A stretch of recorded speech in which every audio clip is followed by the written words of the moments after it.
Hormones, they're like a symphony in our bodies. But when things are off key, it can really suck, especially around periods. We might not even know what's happening or why. One example is PMS, premenstrual syndrome. It's common a week or so leading up to a period. You could feel physical symptoms like fatigue, breast tenderness, and bloating, to name a few. And then there's the emotional aspect to it.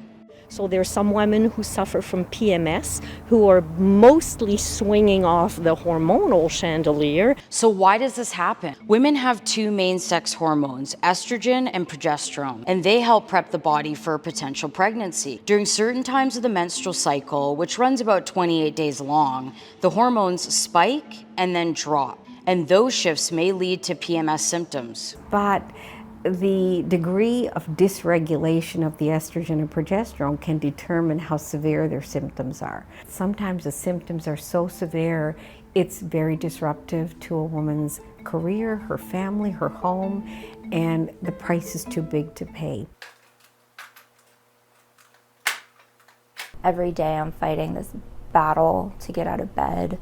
Some women, like Courtney, suffer from premenstrual dysphoric disorder, or PMDD.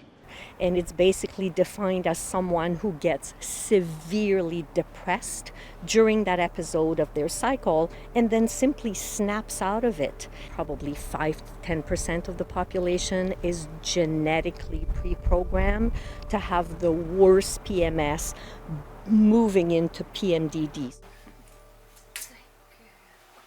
I can be happy 1 minute and then I'm in tears the next, and it doesn't even have to be over anything really. Courtney also has polycystic ovary syndrome, or PCOS, another hormonal disorder where cysts form on the ovaries. It can also cause pain, abnormal hair growth, and weight gain. Debilitating is like the best way I can describe it.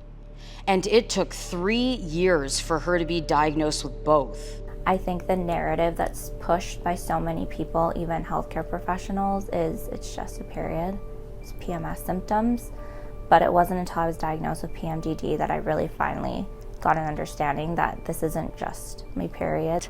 It's very dismissed by a lot of people because they think this is a depression, anxiety, some type of mental illness, and women go decades before they get recognized. They can become suicidal, they can have suicidal ideation, they feel completely at a loss with who they are. I think a lot of people thought I was exaggerating, and that just kind of made me feel even worse because I knew myself that I wasn't exaggerating, and these were very real and raw feelings and emotions. Many people with these disorders are put on medications, antidepressants, and birth control to try to regulate their hormones. But some say these treatments don't go far enough. We fail the system, we fail women, we fail to validate their experience, and they walk away with some antidepressants, which may work, by the way, but they're left unvalidated about their experience.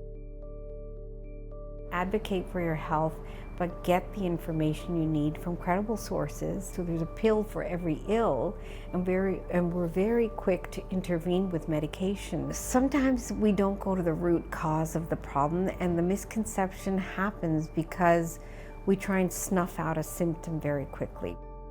We need to revamp the medical education system to support, manage, and educate the caregivers out there. We need to validate women's experiences from puberty to menopause and beyond, because what is happening to them is actually real, and nobody should judge any differently.